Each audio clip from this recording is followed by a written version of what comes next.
Sí, así que con Ya. eso ya estamos listos. Ahí ya. Eh, Sí, empezamos, Martín. ¿Disculpa? Empecemos nomás. ¿Sí? Ya, Sí, voy a poner la aplicación de nuevo entonces. perfecto. Ya, Ya. Bueno, buenos días a todas, a todos.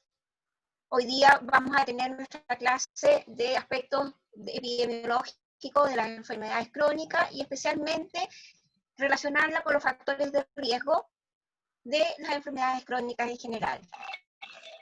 Hoy día habríamos tenido nuestro primer test breve, pero en conversaciones con el director de la escuela preferimos diferir este test breve que ya está listo, está preparado y se va a hacer a través de Moodle como corresponde y probablemente fijemos la fecha desde ya para el próximo miércoles. Veamos qué pasa de aquí al próximo miércoles, pero yo creo que no podemos seguir difiriendo más el hecho de que tengan por lo menos un test breve, no la departamental, sino que un test breve para poder evaluar la asignatura. Así que vamos a ponernos de acuerdo a través de la delegada de la asignatura para ver si este test lo podemos hacer a primera hora a través de Moodle, en el cual de preguntas, de sección múltiple, de los temas tratados hasta la clase corte, y posteriormente miramos a Zoom para hacer la clase que corresponde a nuestra calendar. Bueno, esto dicho, vamos a comenzar con la clase propiamente tal. La siguiente.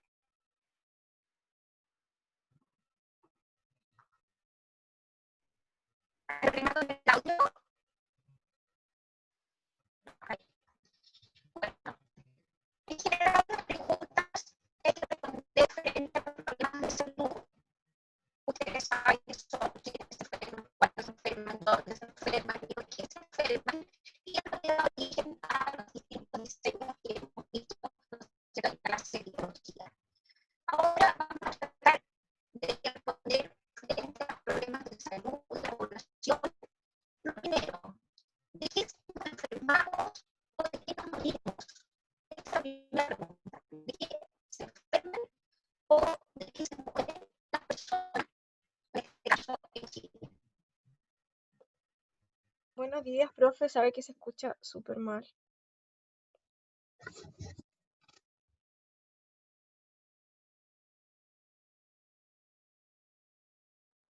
Profe, acaba de silenciar su micrófono.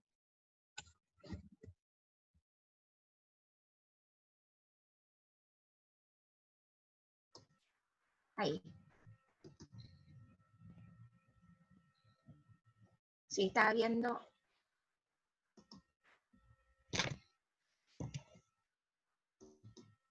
Sí, ahí. Ahí.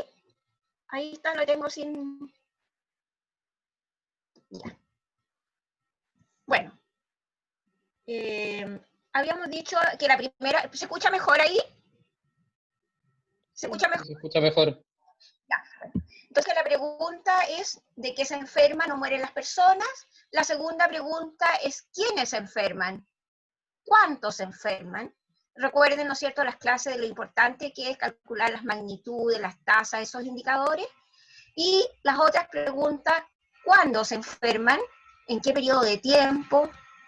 En conglomerados, en grupos pequeños, ¿no es cierto?, en tiempos largos. Y la otra pregunta es ¿dónde se enferman? Aquí tenemos, ¿no es cierto?, geográficamente dividido nuestro país y es importante saber por regiones, etc. El mejor ejemplo, ¿no es cierto?, es lo que tenemos en este momento con una enfermedad infecciosa, no con una crónica, que es el motivo de la clase de hoy.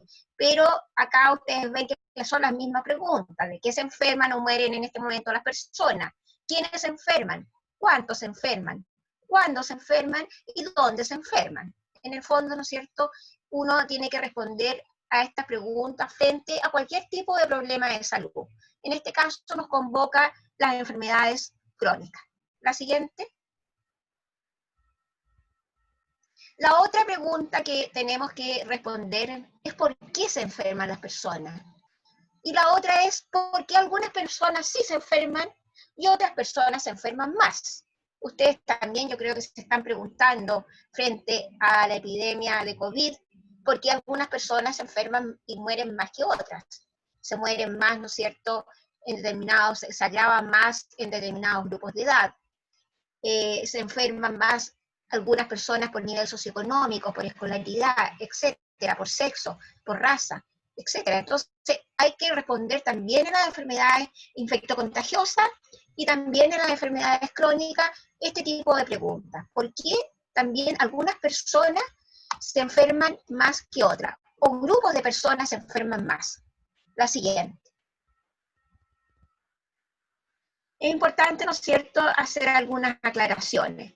Los problemas de salud en las poblaciones evolucionan a través del tiempo. No siempre es igual, ¿no es cierto? La situación mundial, las situaciones nacionales son cambiantes.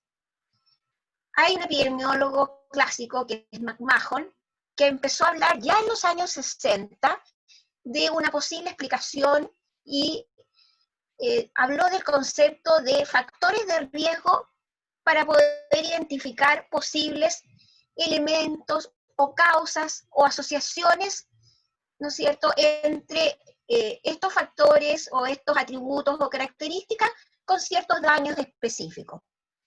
Y eso es lo que él denominó riesgo o peligro de adquirir la enfermedad. Ese fue el concepto que se empezó, ¿no es cierto?, a trabajar desde los años 60.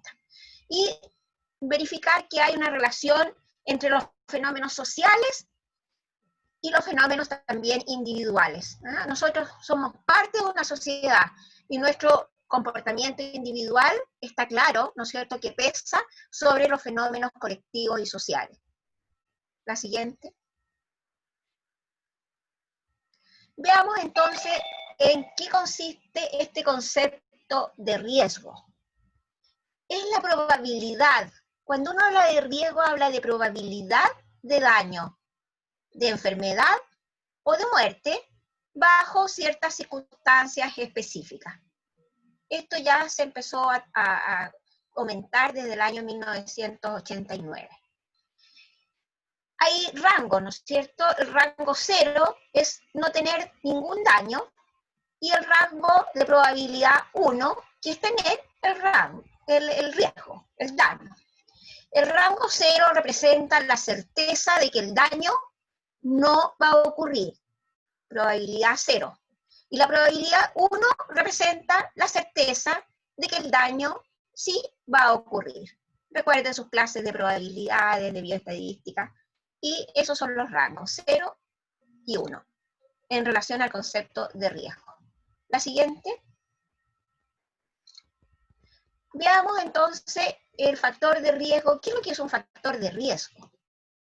Factor de riesgo es un atributo, es una característica, es la exposición o el comportamiento individual que va a incrementar la probabilidad del individuo de desarrollar un daño o una enfermedad. Esa es la definición que hace la Organización Mundial de la Salud con respecto a qué es lo que es un factor de riesgo. Vayan pensando ustedes cuáles son los posibles factores de riesgo que tienen las personas. Generalmente son hábitos, costumbres, ¿no es cierto?, tipos de alimentación, etc. No solo son enfermedades, sino cualquier daño o riesgo que constituya un peligro presente o futuro para la salud de cualquier población. Hay factores que son de origen, factores físicos, factores mecánicos, factores químicos, factores biológicos, individuales, genéticos, factores psicológicos, factores sociales, o bien la acción conjunta de muchos de ellos que se potencian o se sinergian, ¿no es cierto?, para provocar en algún momento determinado daño. La siguiente. ¿Qué preguntas hay que responder entonces frente a los problemas de salud que habíamos dicho? ¿Quiénes, cuándo, dónde se enferman y por qué se enferman? Y por qué algunos grupos de individuos se enferman más que otros. Quiere decir que hay factores de riesgo también, ¿no es cierto?, que son los causales del aumento de las enfermedades.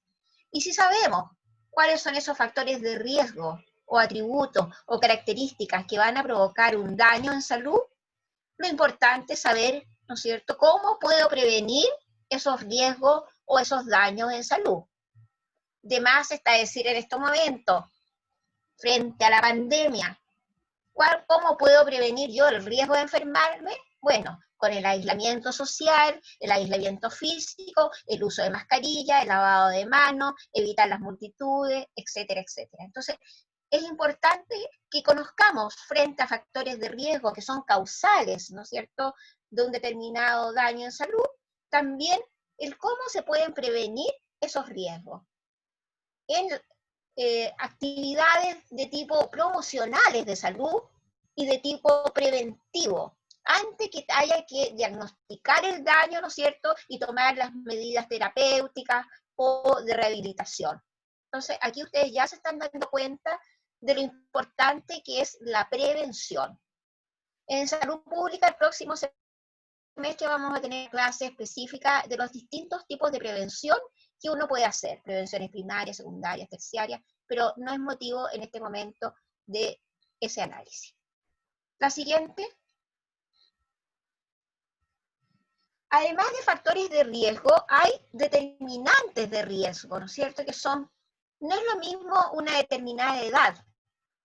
Adultos de 60 años, 65 años y más, tienen distinto riesgo, ¿no es cierto?, de tener ciertos daños en salud aumentados, sobre todo para las enfermedades crónicas.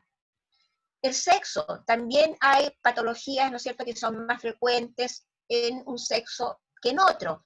La raza, la historia familiar, el antecedente o no, por ejemplo, la mujer de tener un familiar por la línea materna con cáncer de mama, que sabemos que aumenta el riesgo entre 9 y 12 veces de que haga un cáncer, ¿no es cierto?, de mama teniendo antecedentes en la línea materna.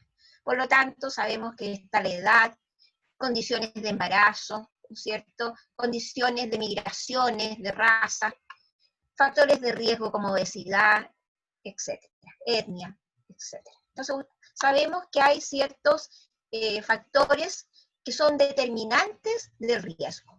La siguiente. Y también sabemos que el individuo tiene voluntad y hay conductas de riesgo.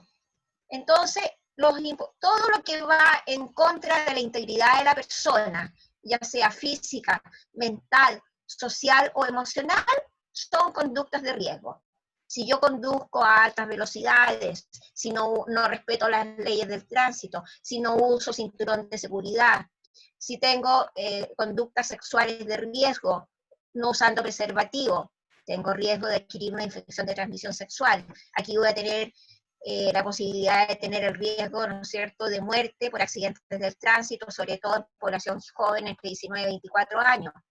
Si fumo, si se consumen drogas, si se consumen alcohol, si se tienen relaciones sexuales no protegidas, si se tiene una alimentación, ¿no es cierto?, insuficiente o en exceso.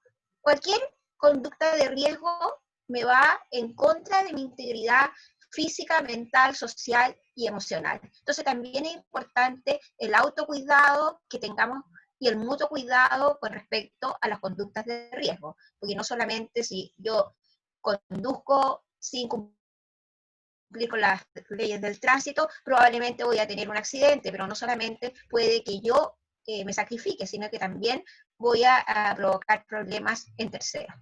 La siguiente. ¿Cómo se clasifican los factores de riesgo?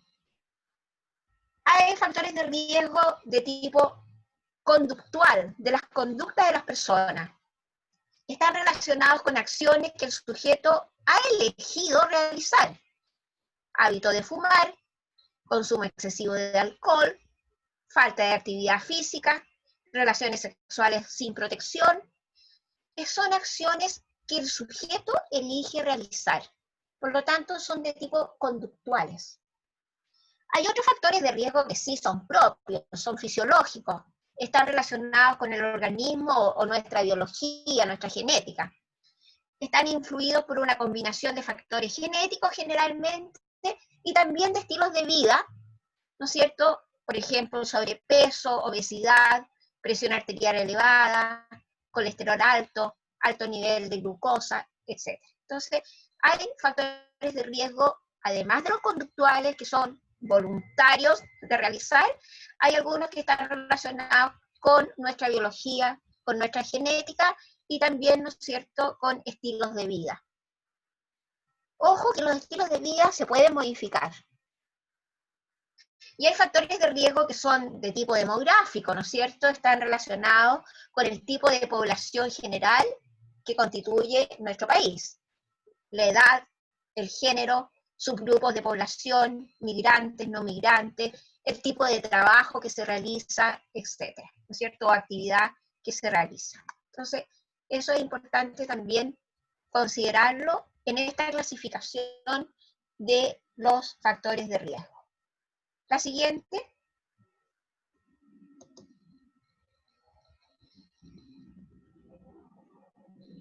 ¿Se escucha en este momento? ¿Sí? ¿Se escucha? Sí, profe, se escucha. Perfecto. Sí. El chat que decía que no se escuchaba. Ya. Hay factores de riesgo también de tipo medioambiental, en el sentido amplio, socioambiental, como factores de tipo sociales, factores económicos, factores culturales, factores políticos, factores físicos, químicos, biológicos, por ejemplo, todo lo que tiene que ver con nuestro medio ambiente, acceso a agua potable, a eliminación de excretas, instalaciones sanitarias, eliminación de basuras, ¿no es cierto?, eliminación de roedores y vectores, todo eso tiene que ver con el medio ambiente. Y no solamente el medio ambiente físico, sino que también el medio ambiente químico, contaminaciones atmosféricas, y todo lo que tiene que ver con lo biológico, como contaminación del agua, ¿no es cierto? Y también contaminaciones de riesgos laborales. Por ejemplo, actividades que producen un factor de riesgo medioambiental. Recordemos siempre lo que ocurre, ¿no es cierto?, en Quintero, que es una población altamente contaminada y que es una población que está sometida a factores de riesgo permanente y daños también que se han demostrado en la salud de la población. Entonces, hay factores de riesgo medioambientales también, ¿no es cierto? Y factores de riesgo genético que hasta el momento son inmodificables, hasta el momento. Por ejemplo, distrofias musculares, fibrosis quística, asma, diabetes, a veces reflejan interacción entre los genes del individuo y también la influencia, ¿no es cierto?, medioambiental y de estilos de vida. Entonces, aquí también se puede dar una interacción entre lo biológico, lo genético y lo medioambiental. Hay anemias que son más prevalentes en determinados subgrupos de poblaciones, etcétera, etcétera. Entonces, lo que les mencionaba del cáncer de mama, que también es por una predisposición genética, ¿no es cierto?, a tener una mayor probabilidad en poblaciones cuya ascendencia, abuelas, por la línea materna, tías, ¿no es cierto?, mamá, hayan desarrollado un cáncer de mama. La siguiente. Bueno, lo que nos convoca es las enfermedades crónicas no transmisibles, pero era importante conceptualmente ver cuáles eran los factores que estaban condicionando, determinando, ¿no es cierto?, el que se produzcan en determinados grupos de individuos estas enfermedades crónicas no transmisibles. ¿Qué características tienen? Son de larga duración, duran años probablemente o toda la vida. Son de lenta progresión y que en general se pueden compensar, pero no curar. No se transmiten por vectores infecciosos, pero hoy se sabe que se pueden transmitir de generación en generación al interior de una población a través de mecanismos socioculturales, conductuales y de estilos de vida. Participan componentes genéticos y también del medio ambiente, ¿no es cierto? Aquí es importante las conductas de riesgo que se puedan tener. Si no se tienen conductas de riesgo, ¿no es cierto?, hay menos probabilidad de adquirir una enfermedad crónica no transmisible, ¿no es cierto? Entonces aquí tenemos lo importante que son los componentes genéticos y del medio ambiente en la en la producción de estas enfermedades crónicas no transmisibles. La siguiente. ¿Cuál es la epidemiología de las enfermedades no transmisibles? Son la principal causa de muerte en los países desarrollados y constituyen también el problema de salud más prevalente. Si ustedes empiezan a sumar prevalencia de diabetes, de hipertensión, de dislipidemia, etcétera, etcétera, van a tener que son de los problemas de salud más prevalentes a nivel mundial y también en nuestro país. Generalmente se da en adultos, las enfermedades crónicas, aunque se debe entender el problema en un contexto progresivo durante toda la vida.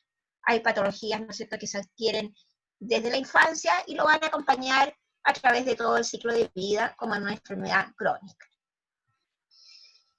La otra característica es que pueden ser prevenibles. Esto es importante, prevenibles porque uno puede disminuir a través de sus estilos de vida saludables ciertos factores de riesgo, ¿no es cierto? Hay que considerar que algunos factores de riesgo a veces también son compartidos, son estilos de vida, ¿no es cierto?, no saludables con respecto a grupos, con respecto a pares. Compartir ciertos factores de riesgo, no uso de preservativos si es una pareja sexual, consumo, ¿no es cierto?, de alcohol, drogas en grupos, etc. Y pueden provocar efectos de interacción y también sumatorios, sinérgicos. Presentan, ¿no es cierto?, efectos importantes de prevención de un factor de riesgo que probablemente también nos permitan prevenir otros factores de riesgo que son semejantes. Por ejemplo, si yo prevengo el consumo de alcohol o de droga, probablemente voy a evitar que por la falta de control no use preservativo y al tener una relación sexual infectante, ¿no es cierto?, tenga la posibilidad de hacer una infección de transmisión sexual por la pérdida, ¿no es cierto?, de comportamientos protectores. En este caso se suman ciertos efectos sinérgicos para provocar un determinado daño. También es importante que uno puede prevenir en forma simultánea varias enfermedades crónicas no transmisibles. Si yo tengo un peso adecuado, si tengo una alimentación saludable, si hago ejercicio, etcétera, si yo evito ciertos factores de riesgo y tengo conducta saludable, probablemente voy a evitar hipertensión, dislipidemias, diabetes, etcétera, en forma simultánea. O sea, yo a través de evitar algunos factores de riesgo voy a estar evitando probablemente varias enfermedades no transmisibles o crónicas. La siguiente. Como estamos hablando de epidemiología, revisemos algunos datos mundiales. Las enfermedades crónicas no transmisibles matan a 41 millones de personas cada año. Esto representa a nivel mundial el 71% de las muertes. Veamos en este momento la pandemia de COVID a nivel mundial hasta el momento ha matado, ¿no es cierto?, como a 500.000 personas en el mundo. Bueno, las enfermedades crónicas matan a 41 millones de personas cada año. Cada año mueren 15 millones de personas entre 30 y 69 años de edad. Más del 85% de estas muertes prematuras, ¿no es cierto?, ocurren en países de ingresos bajos y medianos. Generalmente los países más ricos, ¿no es cierto?, tienen una expectativa de vida mayor y a veces una mejor calidad de vida hasta edades muy avanzadas. Pero como las determinantes sociales son importantes en los países de bajos ingresos y medianos ingresos, pesa mucho más, ¿no es cierto?, esta sobremortalidad en los países de menor riqueza o más pobres. Las enfermedades cardiovasculares constituyen la mayoría de las muertes, 17.9 millones al año de los 41 millones, el cáncer tiene un peso relativo de 9 millones con respecto a los 41 millones que mueren cada año, las respiratorias casi 4 millones, y la diabetes 1.6 millones de este grupo de 41 millones de personas que mueren cada año. Estos 4 grupos de enfermedades cardiovasculares, cáncer, enfermedades respiratorias y diabetes, son responsables de más del 80% de todas las muertes prematuras por enfermedades crónicas no transmisibles. Estos son datos de la Organización Mundial de la Salud, actualísimos, del año 2018. Ahí está la referencia, si ustedes quieren entrar, http, www, etcétera, etcétera. Ustedes pueden entrar y ver con más detalle, ¿no es cierto?, la referencia para profundizar sobre el tema con respecto a datos mundiales. La siguiente. Aquí tenemos, ¿no es cierto?, un problema, una pandemia de prevalencia de obesidad en mujeres de 18 años y más al año 2014. Ustedes ven problemas, aquí están las distintas tasas y los grupos de edad, menores de 5, mayores de 14, etcétera, etcétera, y acá están las prevalencias. Prevalencia, ustedes ya saben lo que es, el número con respecto, ¿no es cierto?, a ciertos denominadores de población. Vean América del Norte, Europa, ¿no es cierto?, África subsahariana, América Latina, etcétera. Entonces ustedes ven las prevalencias, en este caso, las más altas son mayor, ¿no es cierto?, a 25%. La siguiente. ¿Cuál es la situación epidemiológica según la OMS de las enfermedades no transmisibles? Las estimaciones son que la mortalidad aumentará en un 17% en los siguientes 10 años por epidemias emergentes de enfermedades no transmisibles en los países en desarrollo. Epidemia, principalmente número inusitado de casos de estas 4 principales causas que hemos mencionado, ¿no es cierto? Diabetes, hipertensión, cardiovasculares y respiratorias. Al año 2030, las enfermedades crónicas no transmisibles van a ser el 69% de la carga de morbilidad del mundo.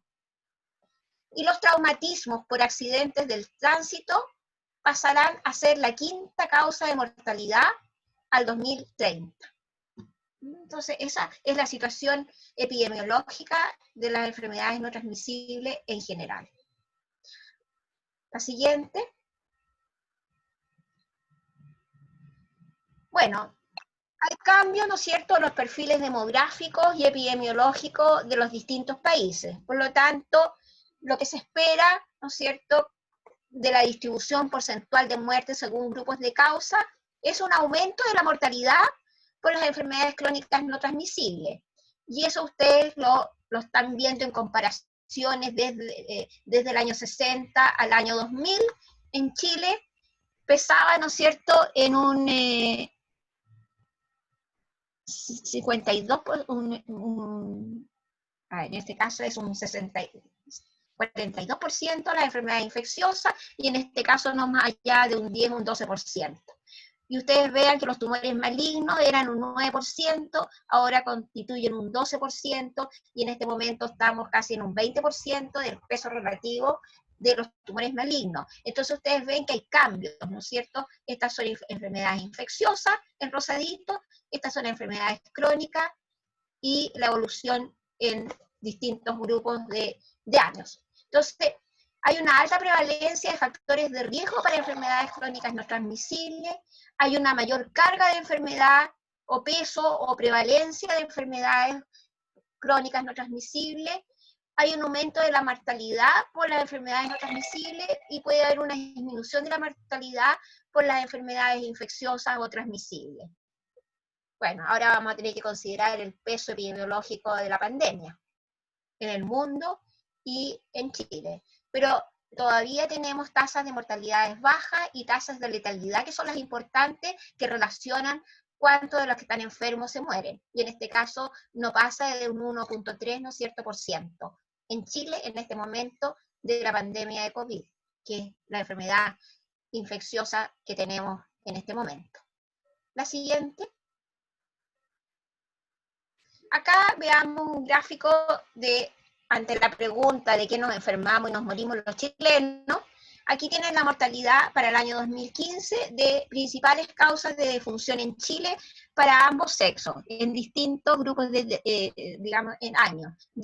2010, 2011, 12, 13, 2014 y 2015. Y aquí, ¿no es cierto?, tenemos por principales causas de defunción, aquí enfermedades crónicas, infecciosas, etc. Ahí están los distintos colorcitos y ustedes están viendo la diferencia también entre hombre y mujer. Entonces ustedes ven que este es la mortalidad por distintas causas de defunción. ¿Cuáles son las tres principales causas de defunción?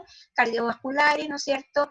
En este caso, tumores malignos y accidentes y violencia en general, que son las tres principales causas de muerte en Chile. La siguiente. En Chile muere una persona por hora por infarto al miocardio. En total, ¿no es cierto?, dentro de las enfermedades crónicas, son la causa de más de la mitad de las muertes que se producen anualmente en Chile. En Chile, ¿no es cierto?, se producen ¿no es cierto?, aquí son datos del Ministerio de Salud. Tenemos que esta patología, que son las enfermedades crónicas, en general incluyen enfermedades cardiovasculares, diabetes y cáncer, que son las tres principales causas de muerte en Chile. Se dan a nivel global, pero están determinadas por factores genéticos, sociales, ambientales en esta sociedad. Y aquí tenemos el peso que tienen, ¿no es cierto?, las enfermedades crónicas, pesan en un 80% en el total de muertes en el país. Y esto significa que en Chile muere una persona por hora por infarto al corazón. La siguiente.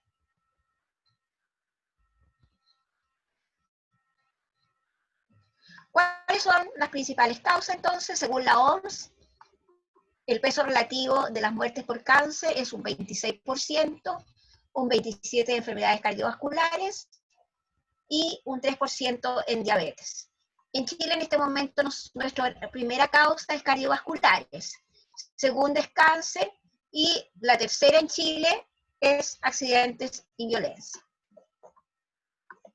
Más de la mitad de nuestra población fallece por enfermedades crónicas, diabetes, cáncer, obesidad, enfermedad cardiovascular, infartos, accidentes cerebrovasculares, cuadros respiratorios crónicos, asma, enfermedad pulmonar obstructiva crónica, y otras que tienen, ¿no es cierto?, menor prevalencia. Pero esas son las principales causas de muerte en los chilenos. La siguiente.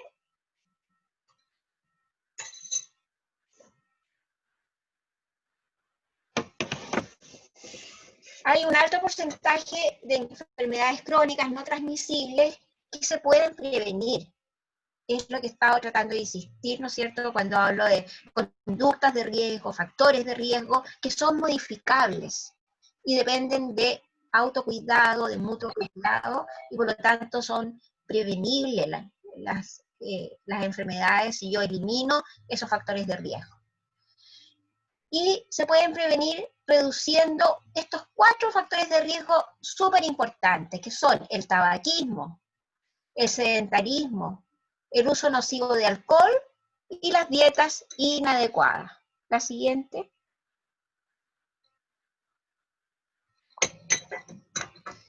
Hay una forma de medir la carga de enfermedades atribuible a factores de riesgo. Y ahí ustedes ven este indicador. Vean ustedes, no se ha vuelto a hacer, por eso que son datos antiguos, pero no se han modificado mucho, porque los factores de riesgo siguen presentes, incluso más prevalentes que antes. Mire, cuando se hizo ese estudio a nivel nacional, se vio que dentro de los factores de riesgo que más pesaban era el alcohol, el consumo de alcohol en Chile, que pesaba, ¿no es cierto?, este factor de riesgo en disminuir los años de vida saludable. Esos son los AVISA, años de vida saludable sin discapacidad. Entonces, este indicador compuesto está relacionado, en este caso, claro, con el alcohol y el peso que tiene, ¿no es cierto?, como factor de riesgo de disminuir los años de vida saludable de las personas.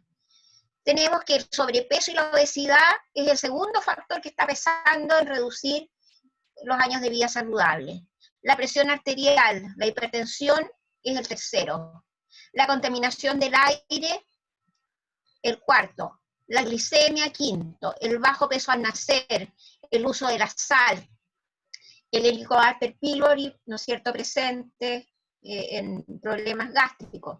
El consumo de tabaco, alto nivel de colesterol, el bajo consumo de frutas y verduras, el sexo inseguro, la falta de actividad física, la contaminación intradomiciliaria del aire, la otra era extradomiciliaria, saneamiento e higiene y el consumo de drogas ilícitas como factores de riesgo de años de vida saludable sin discapacidad. Esto también puede provocar otro tipo de muerte, pero en años de vida saludable es el peso que tendrían estos factores de riesgo estudiados en Chile. La siguiente.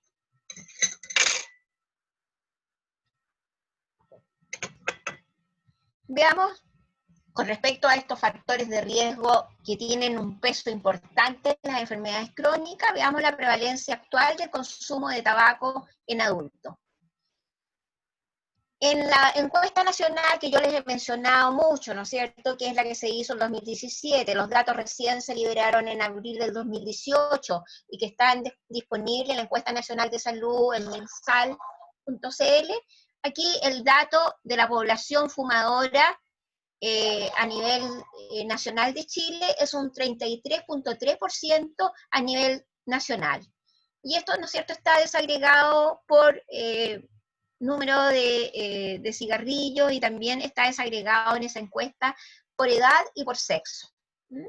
Entonces, la exposición en este caso, aumenta en un 31% el riesgo de infarto agudo del miocardio entre los no fumadores. En este caso, relaciona la hipertensión arterial. Si se tiene, ¿no es cierto?, la prevalencia de hipertensión arterial, aumenta 31% el riesgo de tener un infarto agudo del miocardio con respecto a los que no fuman. ¿Se recuerdan del riesgo relativo? Bueno, este es el riesgo atribuible, ¿no es cierto?, con respecto al hábito, en este caso, a tener una hipertensión arterial. El 17% de todas las muertes, que son más de 15.000, se deben a enfermedades asociadas al consumo de tabaco en adultos. Y ustedes pueden ver la distribución, ¿no es cierto?, en este caso, en distintos países con sus respectivas tasas. Entonces ahí, con respecto, están algunos de Barbados, República Dominicana, Trinidad, etcétera, un grupo de países, ¿no es cierto? Y ahí están con sus porcentajes en este caso. La siguiente.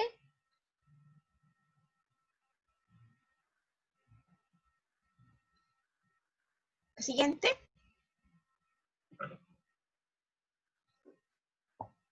Sigamos entonces con este estudio de la Encuesta Nacional de Salud del 2017 del Ministerio de Salud, y en Chile mueren 2 personas por tabaco por hora, o sea, mueren 45 personas en 24 horas por el hábito de fumar.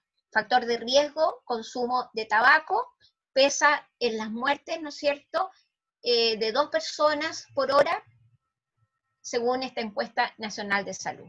La siguiente.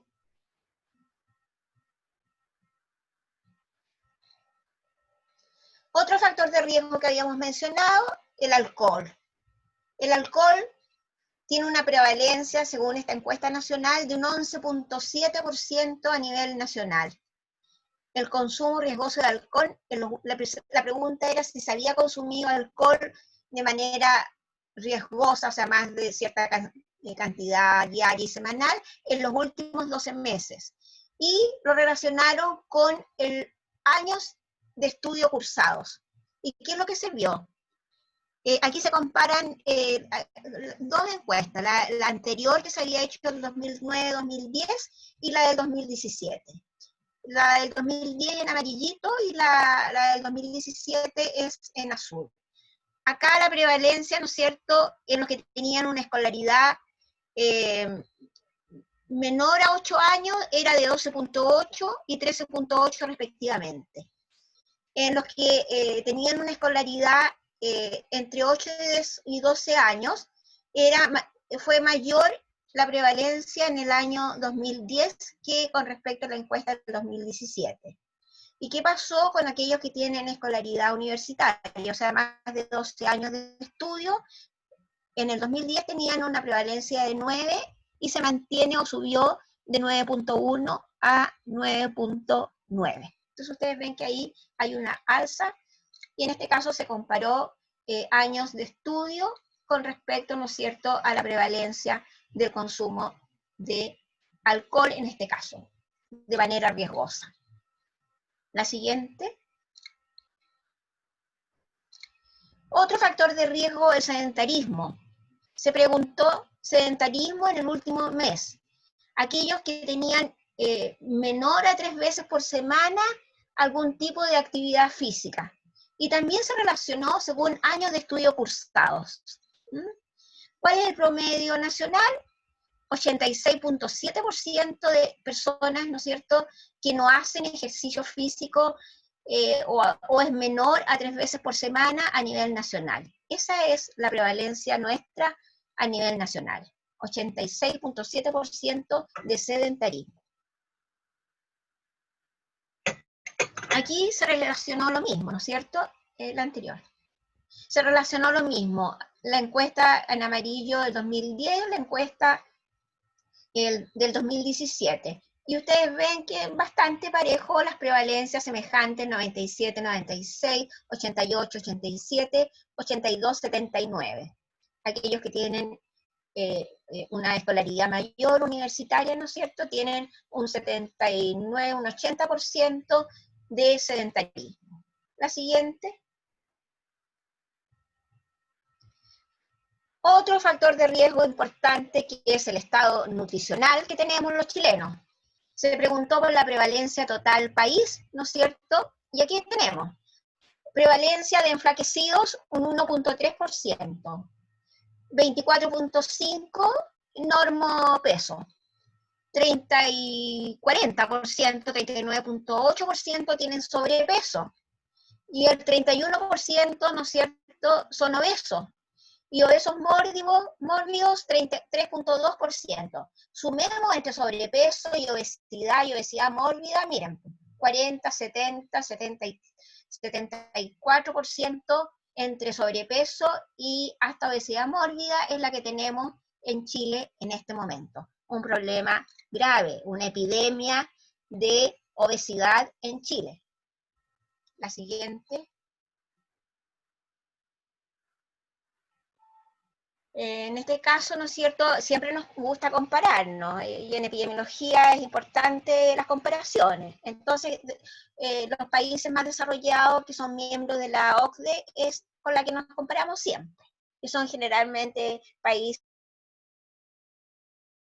¿no es cierto?, del plano con los países desarrollados. Bueno.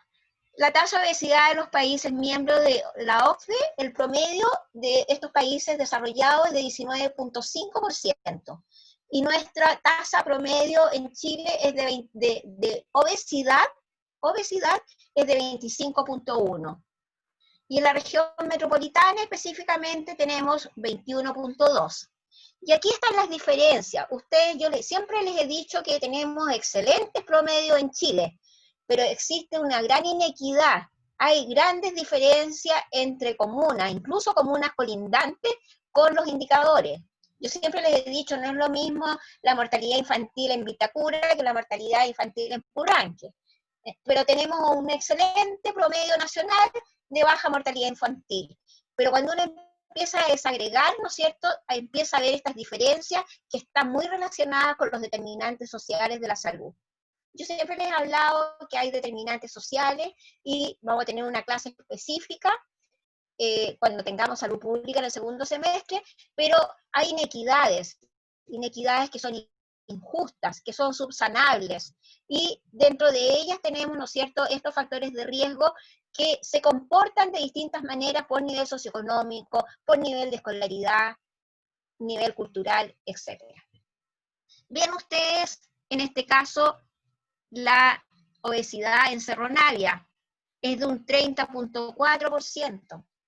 Ven ustedes la obesidad en Vitacura, un 9.2%. Y si empezamos a sumar las distintas comunas de la región metropolitana, tenemos un promedio menor que el promedio de Chile. Tenemos un 21.2%. Y nos quedamos tranquilos porque si nos empezamos a comparar, Chile tiene un 25% y la región metropolitana tiene un 21.2%. Pero lo importante es saber qué podemos hacer para mejorar estas diferencias, estas inequidades, ¿no es cierto?, que son injustas y que son subsanables. Veamos los resultados por nivel de obesidad. Las personas que tienen quinto básico tienen una obesidad de un 28%. Las personas, ¿no es cierto?, que han llegado a primero medio tienen un 14.7%. Entonces ustedes ven que mientras más escolaridad tienen las personas,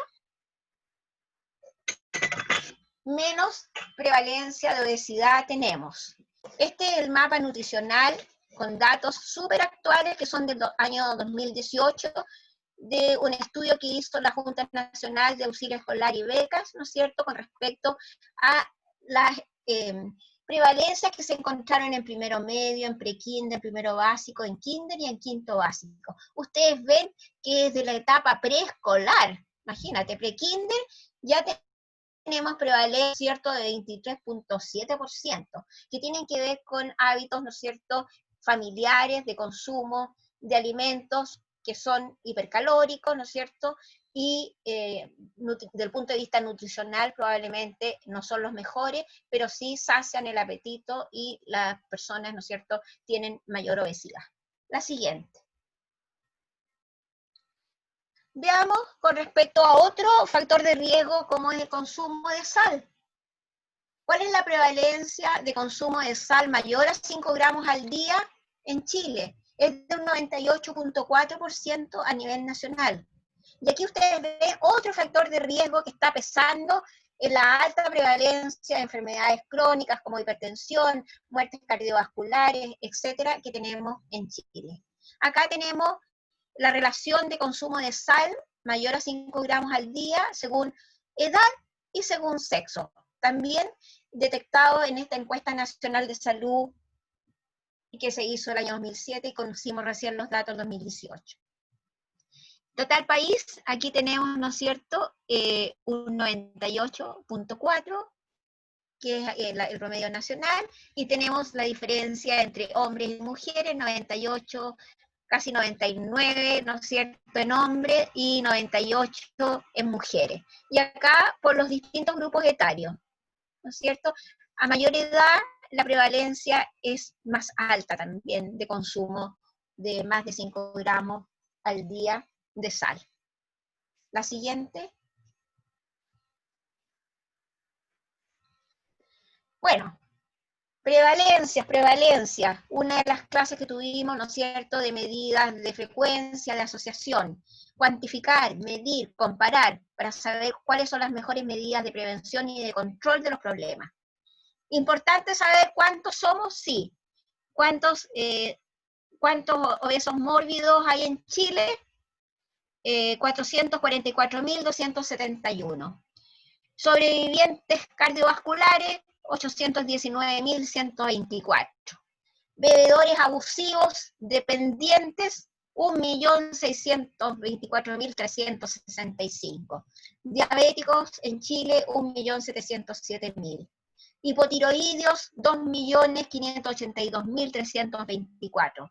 Hipertensos, 3.831.836. Fumadores, 4.637.076.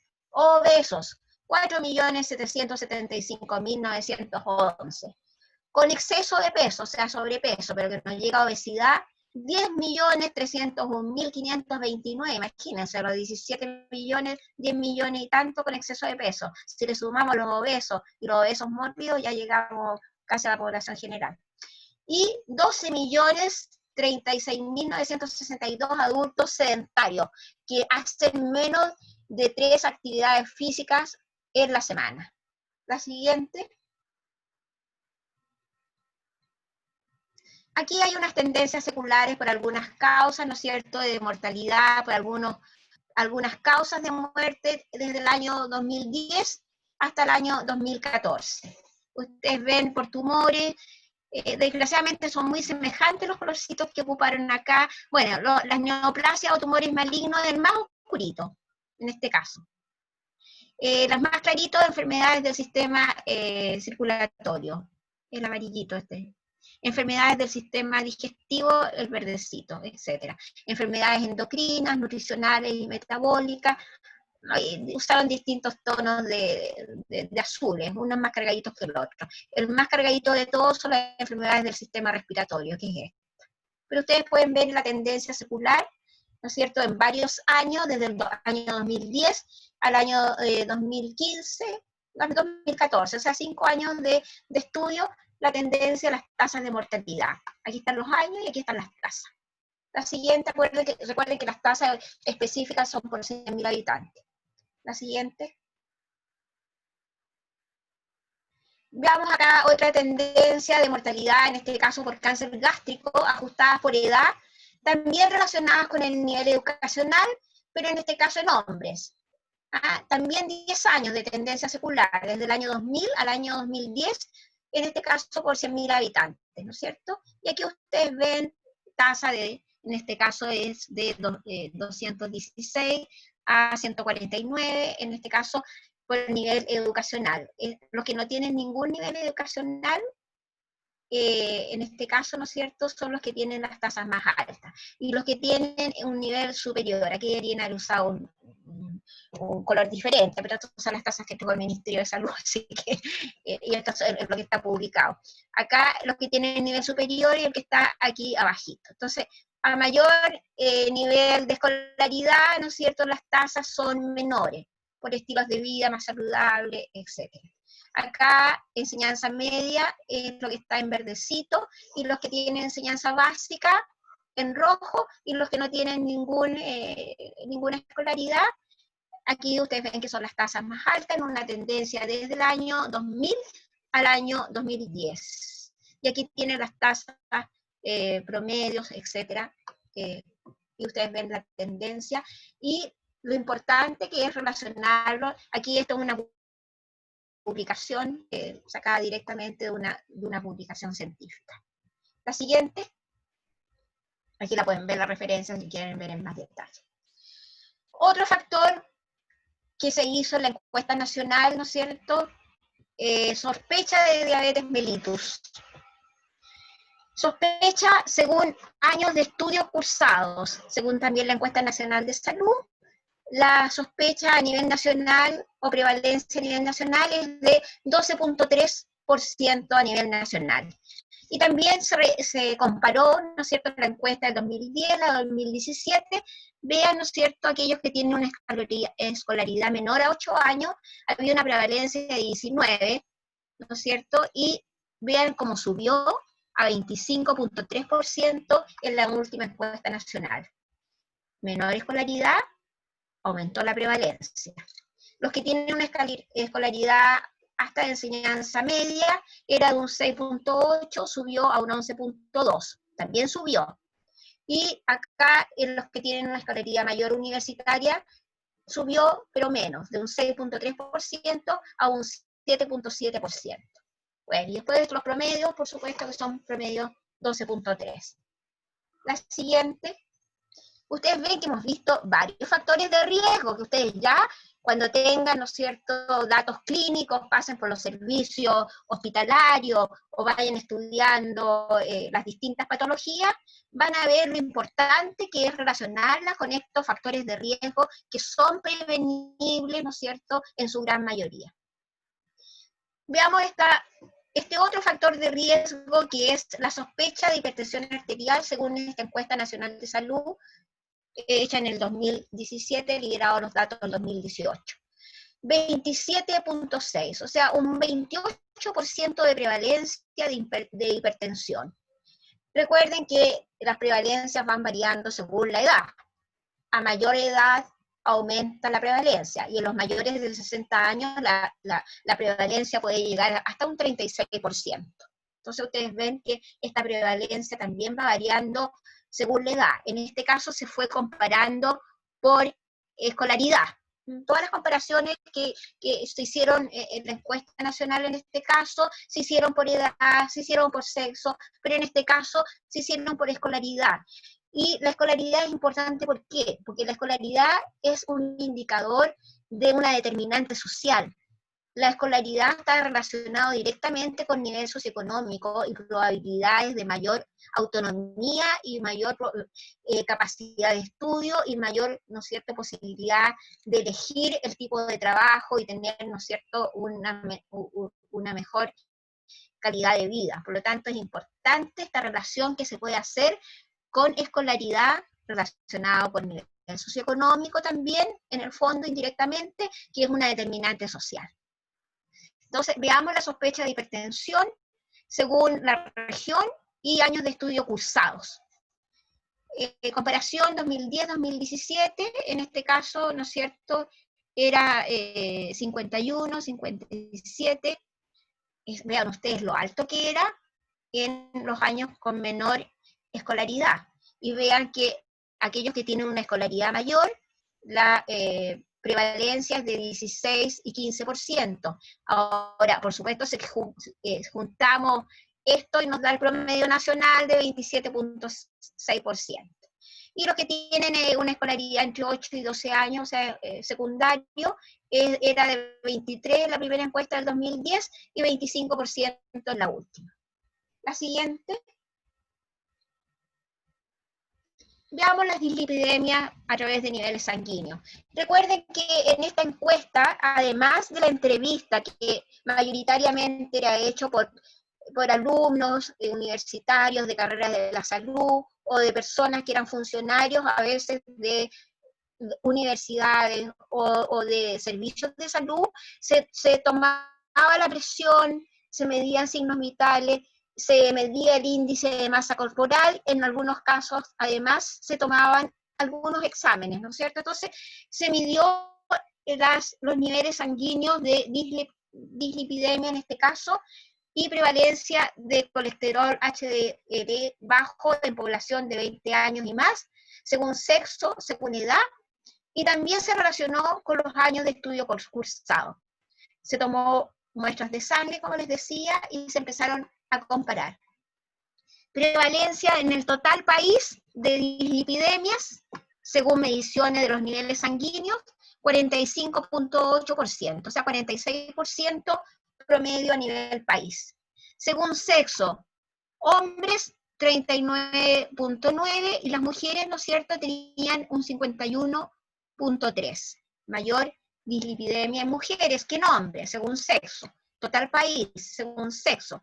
Según grupos etarios, dividido entre 20 a 24 años, 25 a 44, 45 a 64 y 65 años y más. ¿Quiénes tenían más? Aquellos entre 25 y 44 años, un 50.1%, ¿no es cierto?, entre 25 y 44 años. Y con respecto a años de estudio, de menos de 8 años, un 48.5%. Aquellos que tenían entre 8 y 12 años cursados, las dislipidemias tenían una prevalencia de 50.3%. Y aquellos que tenían, ¿no es cierto?, educación universitaria, de ahí para adelante, 36%.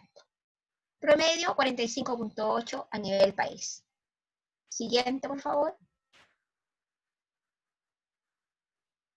Riesgo cardiovascular, según sexo, según edad, y también según año de estudio cursado, según esta última encuesta nacional de salud.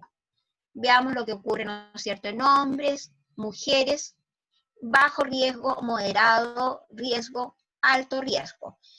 Alto riesgo es el rojito más intenso, moderado es el menos intenso y el más clarucho es de bajo riesgo. Y aquí tienen los porcentajes en hombres. 28.3% de alto riesgo en mujeres. Recuerden que los riesgos cardiovasculares aumentan en la mujer cuando entra en etapas digamos, de premenopausia, por la protección que significa los estrógenos, el uso de estrógenos, ya sea por consumo, ¿no es cierto?, de anticonceptivos, hormonales, ¿no es cierto?, o indicaciones médicas, y se iguala y supera después de que se disminuye, ¿no es cierto?, el consumo o la producción de estrógenos naturales después de la menopausia. Entonces, aumentan también los riesgos de las mujeres. Entonces, vean ustedes el riesgo de la mujer, 28.3% de riesgo alto, 21.9% de riesgo moderado y 49.8% de riesgo bajo. Este riesgo bajo va a ir aumentando, como yo les digo, a medida de que entra en periodo de menopausia la mujer. Y el hombre, 22.7% alto, 30.2% moderado y 47.1% bajo. Con respecto a los distintos grupos de edades, por supuesto que aquellos que tienen 65 años y más, ¿no es cierto?, tienen un riesgo alto de 65.6%, alto, 18.2% moderado y 18.1% bajo. Y por supuesto, este riesgo disminuye entre grupos etarios más jóvenes, entre 20 y 24 años, de un 5.5%, alto 14.9%, moderado y 81.6% bajo. Lo mismo ocurre, ¿no es cierto?, con respecto a mayor o menor escolaridad. ¿Quiénes tienen más riesgo entonces? Mujeres de 65 años y más, y que tengan una escolaridad menor a 8 años. Son importantes ver gráficamente estos riesgos, porque se quedan mucho más claritos en estas comparaciones, ¿no es cierto?, de riesgo según sexo, según edad y de años de estudios cursados. Entonces, esto es importante que ustedes lo tengan presente en su actividad diaria y como futuros médicos. La siguiente. Acá también el riesgo cardiovascular en porcentaje, ¿no es cierto?, dentro del total. Aquí tenemos los distintos factores de riesgo que tenemos: colesterol, HDL, ¿no es cierto?, alto, bajo, presiones arteriales, todos los factores de riesgo, sedentarismo, enfermedad, ¿no es cierto?, venosa profunda. Factores de riesgo, no es solamente uno el factor de riesgo cardiovascular, sino que hay varios factores de riesgo cardiovascular, ¿no es cierto?, edad, que como hemos visto, hay distintas, que sea fumador actual, hay distintos factores, no es solamente a veces uno de los factores que está pesando, sino que son varios de los factores. Entonces el riesgo cardiovascular total en esta encuesta, ¿no es cierto?, se vio que promedio nacional era alto en un 25.5%, moderado 26.8% y bajo en un 48.5%, ¿no es cierto?, en este caso relacionado con la población. La siguiente. Veamos los factores de riesgo comunes. Estamos hablando de las enfermedades crónicas no transmisibles y de los distintos factores de riesgo. Tabaquismo, si ustedes vieron, se acuerdan los años de vida saludable perdidos por el consumo de alcohol, por tabaquismo, por nutriciones, por sedentarismo, por obesidad, por presión arterial elevada, por glicemias altas, por lípidos sanguíneos alterados, etc. Y aquí ustedes vean los riesgos. ¿El tabaquismo pesa en qué? Enfermedades cardiovasculares, accidentes encefálicos, hipertensión, en diabetes, en cáncer y enfermedad respiratoria, enfermedad pulmonar obstructiva crónica, asma, etc. Pesa en todas el tabaquismo como factor de riesgo. ¿Se acuerdan que yo les dije que a veces había sinergia con respecto a los factores de riesgo para una enfermedad o para varias? Vean ustedes el peso que tiene el tabaquismo aquí en varias enfermedades. O sea, si eliminamos el factor de riesgo atribuible, ¿no es cierto?, al tabaquismo, vamos a mejorar la sobrevida, ¿no es cierto?, y la mortalidad y los años de vida saludable en nuestra población, para que mueran por enfermedad cardiovascular, por diabetes, por cáncer y por enfermedad pulmonar obstructiva crónica. Veamos qué pasa con el consumo de alcohol. Pesa en las enfermedades crónicas cardiovasculares y en los accidentes vasculares encefálicos, en la hipertensión, en el cáncer, como factor de riesgo. La nutrición en enfermedad cardiovascular pesa, en diabetes, en cáncer y en enfermedad respiratoria en general. El sedentarismo tiene un peso, ¿no es cierto?, en las cardiovasculares, en la diabetes, en el cáncer y las enfermedades respiratorias. La obesidad pesa también en todas las que hemos mencionado. La hipertensión pesa en las cardiovasculares, los accidentes vasculares encefálicos, en la diabetes.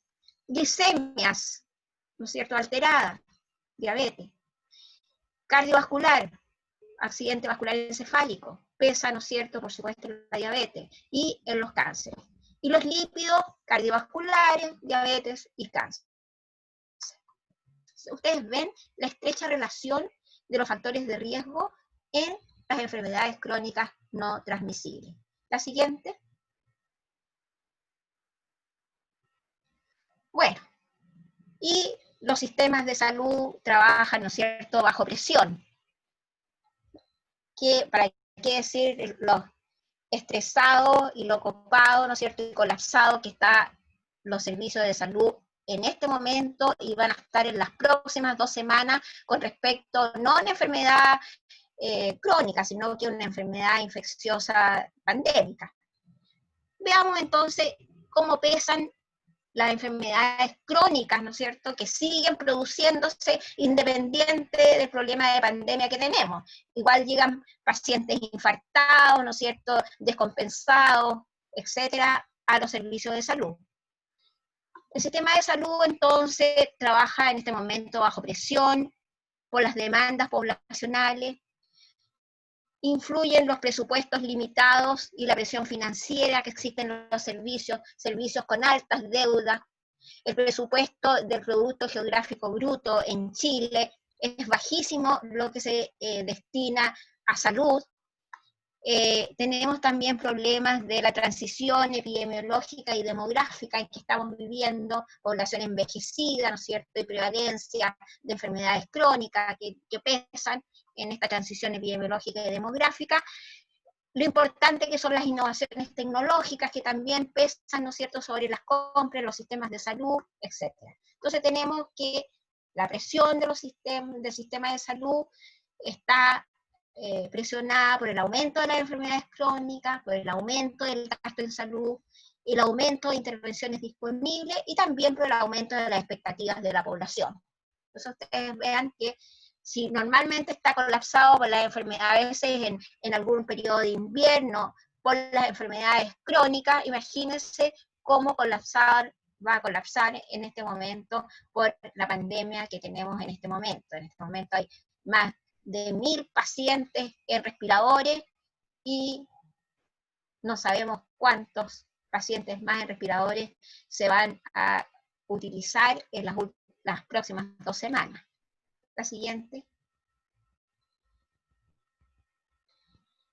3 de cada 5 pacientes mueren de enfermedades crónicas no transmisibles, por lo tanto es hora de prestar atención.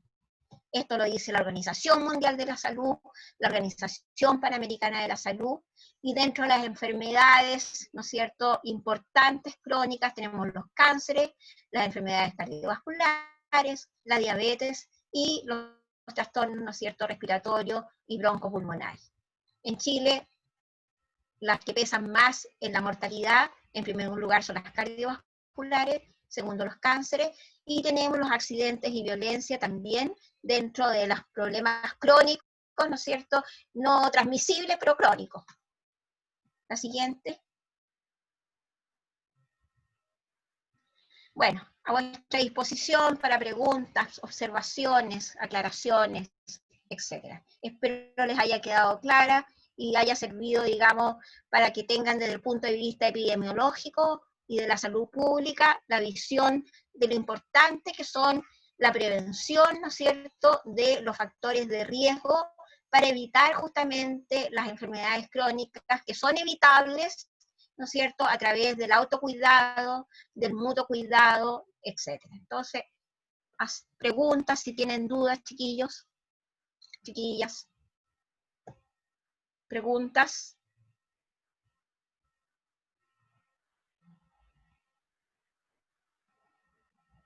¿Alguna pregunta?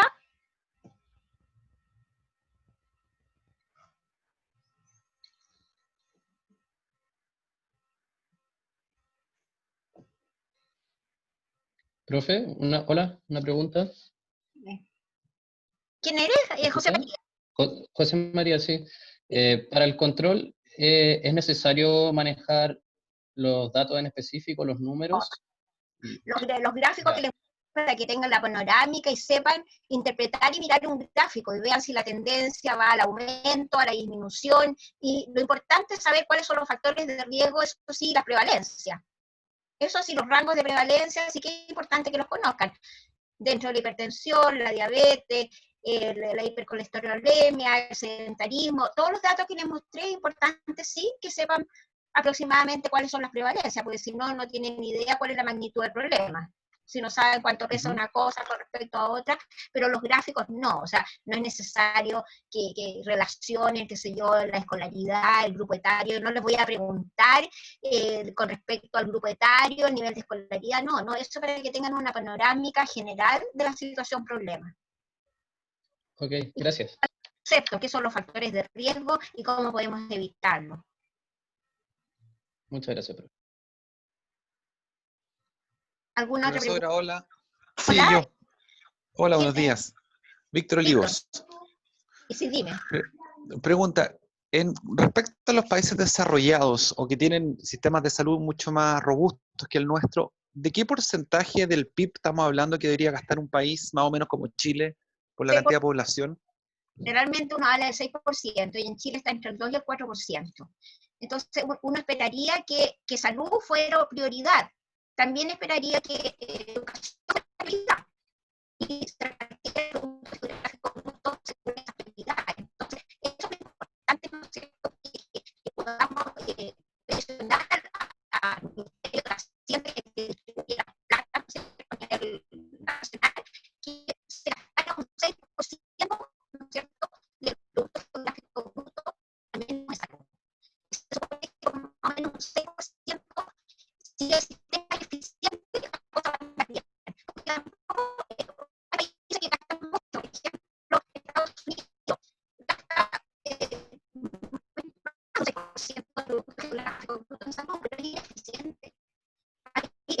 La gente se asegura y hay una gran parte de la población que si no tiene un seguro no recibe atención, ¿no es cierto?, hospitalaria o de control que corresponde. Entonces, hay una mezcla entre productos geográficos brutos asignados a salud y también la eficiencia que tiene el sistema. Entonces, también es importante la gestión, la eficiencia, ser eficaz con respecto a sus problemas. Entonces, aquí las autoridades de salud las que tienen que ver cuáles son las mejores inversiones y más costo efectivas. Ya, perfecto. Gracias, profe. ¿Alguna otra pregunta?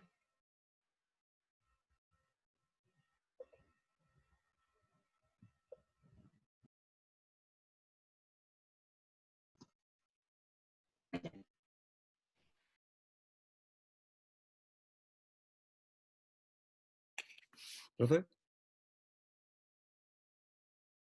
No se escucha. Está silenciada. Ahí, ya, Gabriel. Profesora, buenos días. ¿Sabe que no me quedó clara la diferencia entre factores de riesgo y determinantes de riesgo? Mira, los factores de riesgo son genéricos. Pueden ser ambientales, pueden ser sociales, pueden ser químicos, etc. Y las conductas de riesgo son personales, manejables por las personas. Claro, por ejemplo, si yo tengo una conducta de riesgo de no usar cinturón de seguridad, de conducir sin tener atención, ¿no es cierto?, a las señales de tránsito, etcétera, yo voluntariamente estoy asumiendo una conducta de riesgo voluntaria. Ahora, el factor de riesgo es generalmente genérico, tiene que ver con el medio ambiente, etcétera. Y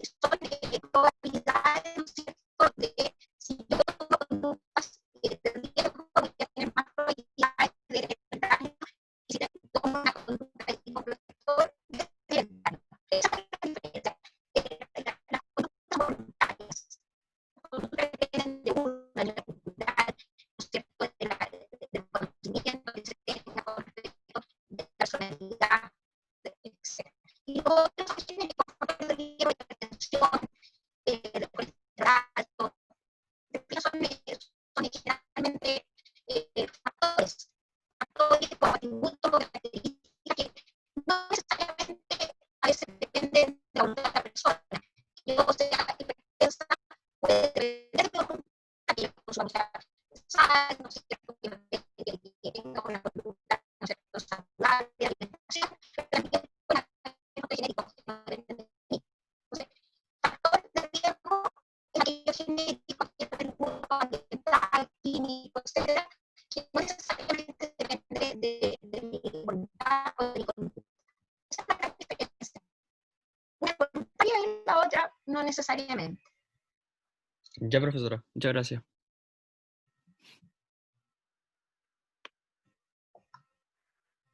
¿Alguna otra pregunta?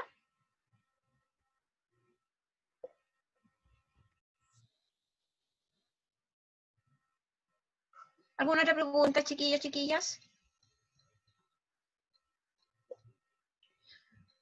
Yo supongo que habrá quedado claro, ¿no? Los factores de riesgo, o sea, esto es re importante. Y qué mejor, si quieren profundizar sobre el tema, entren a minsal.cl, a epidemiología, y vean los datos desagregados de la encuesta nacional de salud. Están claritos, o sea, uno puede desagregar por edad, por sexo. Están los datos duros también, ustedes pueden, si quieren hacer algún trabajo o algo, están ahí los datos, pueden trabajarlo.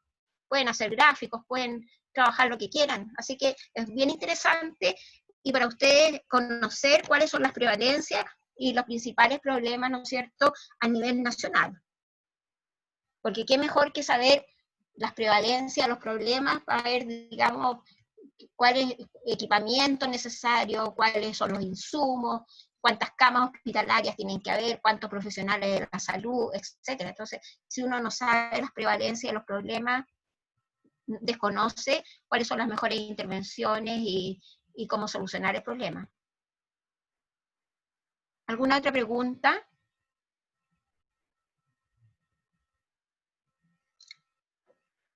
¿Alguna otra pregunta, chiquillos, chiquillas? Déjenme pasar ya lo había dicho al comienzo de la clase, pero me gustaría que el próximo miércoles, a través de Moodle, pudiéramos tener el primer test breve. Así que en principio me gustaría que lo fijáramos para el próximo miércoles a través de Moodle, tener, ¿no es cierto?, el primer test breve con 10 preguntas de selección múltiple con los temas tratados hasta el diseño de cohorte. No entraría esta clase de crónica, sino que hasta lo que habíamos comprometido la semana, digamos, la semana pasada, para que entrara en el primer test breve. Así que ojalá pudiéramos realizarlo, porque si no vamos a llegar a julio y no van a tener notas. Y se les va a ir acumulando la materia. ¿Preguntas, chiquillos?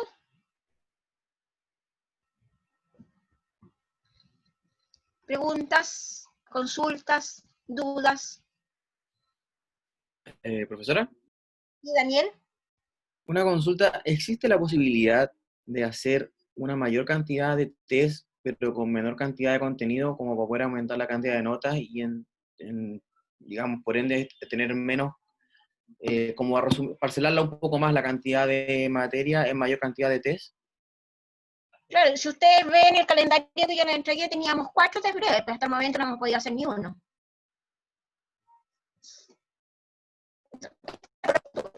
Teníamos 4, que significa que hay 4 test breves, pero mira, de preguntas, de 10 preguntas, de 10 preguntas, de 10 preguntas. Pero resulta que hasta el momento, digamos, a hacer el día, el primer test lo pudimos hacer. Entonces, si quieren, vaya a terminar la materia. Yo no tengo ningún problema en hacerle el próximo miércoles el test de 10 preguntas. Después hacer, Profe, se escucha mal.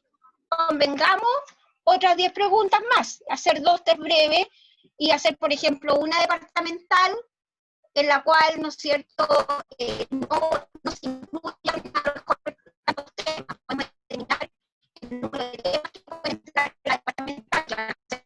Profe, se oye mal de nuevo.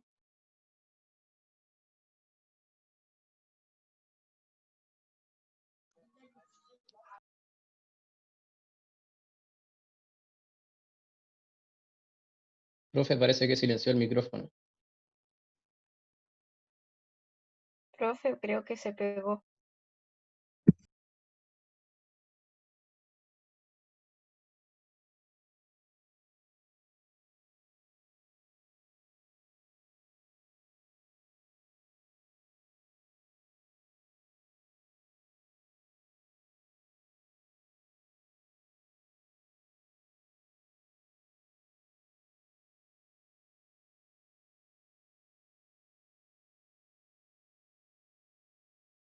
Pucha, la profe se le pegó totalmente el Zoom, parece. Sí, y se escuchaba súper mal. Ninguna de las respuestas yo las entendí. Pensé que Yo era yo. entendí, yo entendí 2 o 3 de las preguntas. Se le cortaba un poco. Está complicado el tema de internet. Sí, creo que nuestras clases de esta semana.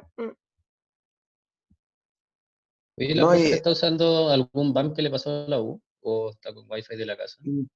no tengo ni idea. Yo espero que sea un BAM. En realidad, no, en realidad espero que no sea un BAM, porque si es el BAM, sería muy triste porque no tendríamos solución. Mm. Oigan, ¿ya han Yo sabido creo que algo de lo que va a pasar? Como que no se ha dicho nada. no, Sí. la profe se cayó. ¿Hagamos reunión de curso mejor? Dale, tranquilo, no. Ahí, espérate. Ahí creo que está volviendo, ¿no? Patricia Garay. A ver, la vamos a desmutear. ¿Profe? ¿Aló? Sí, te escucho. Sí, ahí sí. Ya, la tuve que desmutear. Sí, perfecto. Bueno, decidamos y veamos. ¿Ustedes quieren hacer el próximo miércoles el primer test breve con 10 preguntas de selección múltiple, súper sencillo, con los temas que entran hasta corte? Yo lo tenía listo. Hoy día íbamos a entrar primero al Moodle y después íbamos a tener la clase a través de Zoom. Pero resulta de como se había determinado que se suspendían las departamentales, no las test breves, y yo conversé con el doctor Germán y me dijo que los test breves no se suspendían, por eso que hice el test, lo tenía listo, y después resultó que también se suspendían los test breves. Por mi parte, yo no haría problema considerando que ya no estamos acercando demasiado al límite ya. Sí, sí, yo me parece que en principio el próximo miércoles partamos a las 9:40 con el primer test breve que había quedado pendiente, y después de media hora, porque son 10 preguntas que las contestan en un minuto, un minuto por pregunta, pero igual que media hora para 10 preguntas, o sea, tienen más el tiempo. Claro. Pues nos trasladamos a la clase en Zoom. Si es que Sí. no me han solucionado, pues yo creo que no tiene solución, porque ahora determinaron una persona para ayudar en Moodle, pero todavía no la han presentado los docentes, y no creo que me solucionen el problema del audio que tengo con el Big Blue Button. No tengo problema con el resto del Moodle. Yo puedo subir las clases, los PPT, los capítulos, he subido todo eso.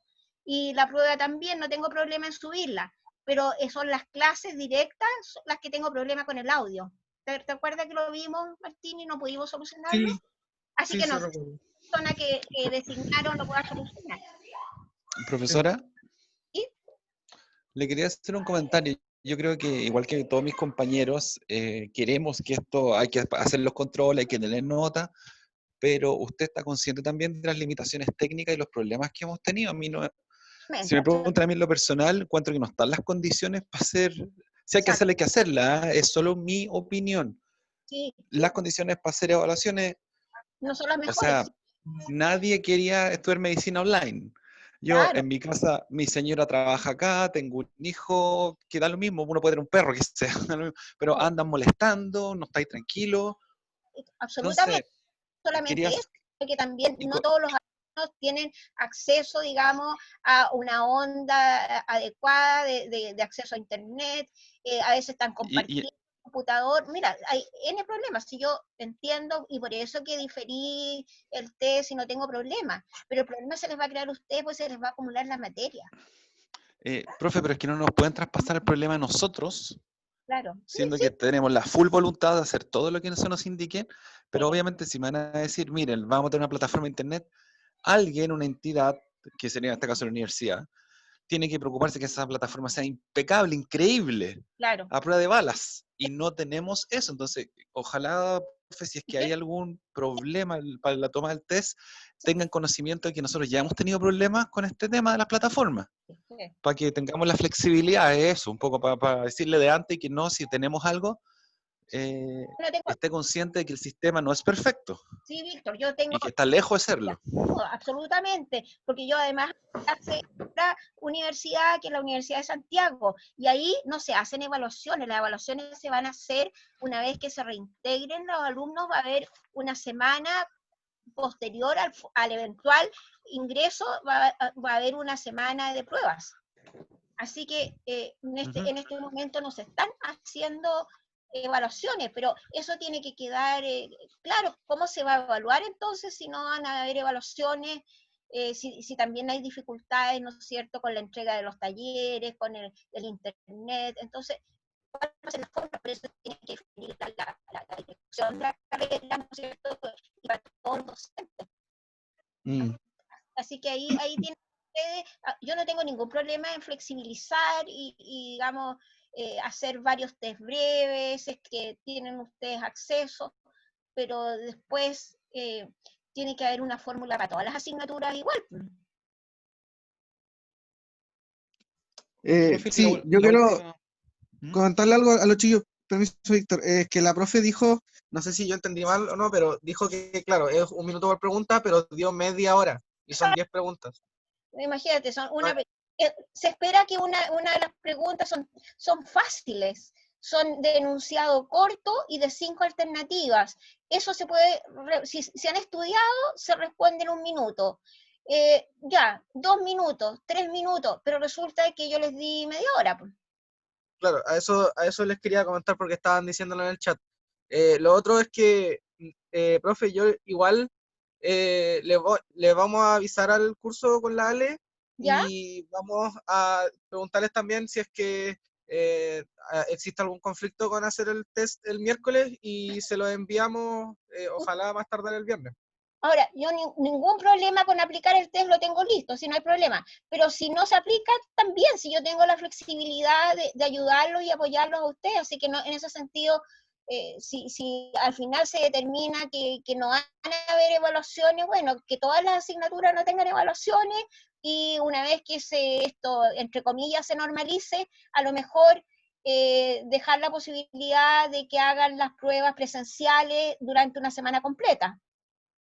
Claro. Entonces, nosotros lo que vamos a hacer va a ser que le vamos a preguntar al curso y después cualquier futuro comentario o lo que quede como decidido, se lo avisamos por mail y si es que nos llega alguna otra información de vicerrectoría también se la avisamos. Exacto, manténganme informada, porque yo no tengo ningún problema en ayudarlos, en apoyarlos y en flexibilizarlos, ninguno. Si ustedes me dicen sí, sí. Si me dicen que no, no. Y lo otro es que ver la posibilidad, a lo mejor, de que las evaluaciones se las hagan. Ustedes, es un año completo, puede que quede pendiente la nota y como van a tener salud pública en el segundo semestre, se supone que en agosto, septiembre esto ya, se supone que ya va a estar, ¿no es cierto?, la curva descendente, y que en algún momento nos vamos a reintegrar presencialmente, a lo mejor dejar una semana o 2 semanas exclusivamente para tener las pruebas presenciales de las distintas asignaturas que han cursado en el primer semestre. Es una posibilidad que por lo menos en otras universidades se ha visto, porque conocemos las dificultades que hay. Claro. Pero bueno, eso. Lo que ustedes me avisen, lo que ustedes me digan, me avisan. Sí, sí, como le dije, lo vamos a consultar en el grupo general porque claramente en esta llamada no estamos todos Exacto. y y 20. ahí le hacemos llegar los comentarios que también salgan. Ni un problema. Si ustedes me dicen, Profesora, lo hacemos, si me dicen no, no lo hacemos. Sí, dime. profesora, una última pregunta de mi parte. Dime, ¿quién habla? ¿Cómo el flujo es bueno? Víctor, de nuevo. Víctor, dime. ¿El flujo de información entre usted y la dirección académica es constante o hay un tema de comunicación con un cierto retardo entre medio? A ver, hay ¿Cómo está reuniones funcionando eso?